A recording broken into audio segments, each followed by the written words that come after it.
Welcome to another sculpture turnaround episode, or step, as I call them.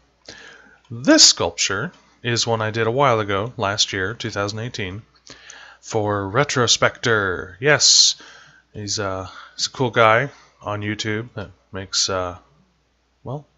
music remixes and original covers and so on and so forth. He also does some Let's Plays and other things. So this sculpt was done as my fan appreciation project. I just made that up. Well, I find people on YouTube that I like their work, I like their art, or I like their music, and music is art. And then I sculpt the character, their mascot or their persona, whatever it is. And I try to do a good job. The little freckles. And hopefully they appreciate it. Probably not as much as I appreciate their work, but, you know, it's something. The gift that keeps on giving. So, this is Retrospecter, as said. I did discover something interesting lately. The new Blender has an interesting wireframe mode. You can see all the triangles, all the dots and lines, and here there's squares because I didn't go into edit mode.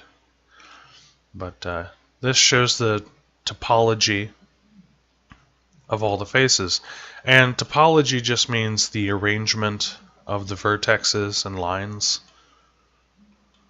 Vertex being the point, the line or edge, and then the face is the big empty white space. So you learn something every day.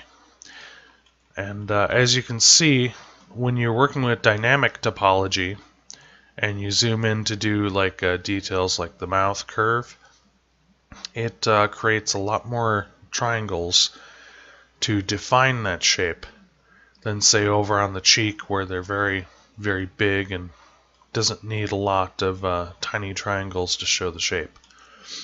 Mind you, if I were to do a retopology, what I'd be doing is I'd start with a flat plane and then I'd make really big boxes that the lines would line up with the edges of the model. So my lines would line up right there across and would go around and across the nose, definitely around the mouth. Now, this right here would probably be one box right there, just to give you an idea. I've done some models like that in the past, and maybe I'll show one off now that I know that this wireframe exists.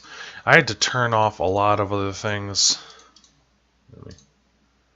to get this view, all the stuff. So rather than having all of this, and well, normally the where is it? Yeah, normally Look Dev Preview is turned off. But you've got all these things like the 3D cursor that show up in the grid lines. Kind of take away from that. So I can just click this and boom, it's a render view. I can see what this would look like. I could go to this, but I don't have any, well, I got one light. And I can move the light around.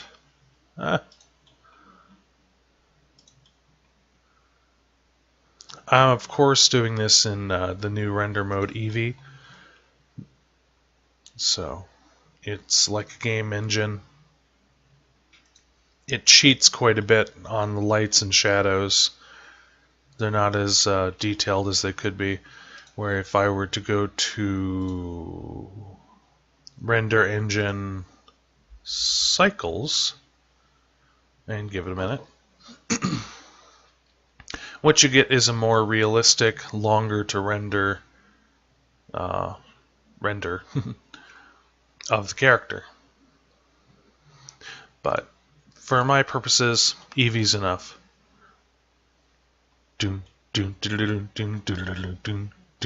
Sorry, I'm a bit goofy with the models, but yeah, this is Retrospecter. Hope you enjoyed the art. Well, he said he enjoyed it, so I know he does. Sorry it took so long to make a video of the sculpture to give you a better view of your model. Retro, if you want the 3D model, if I haven't already given it to you, let me know. So, thanks for watching. Bye.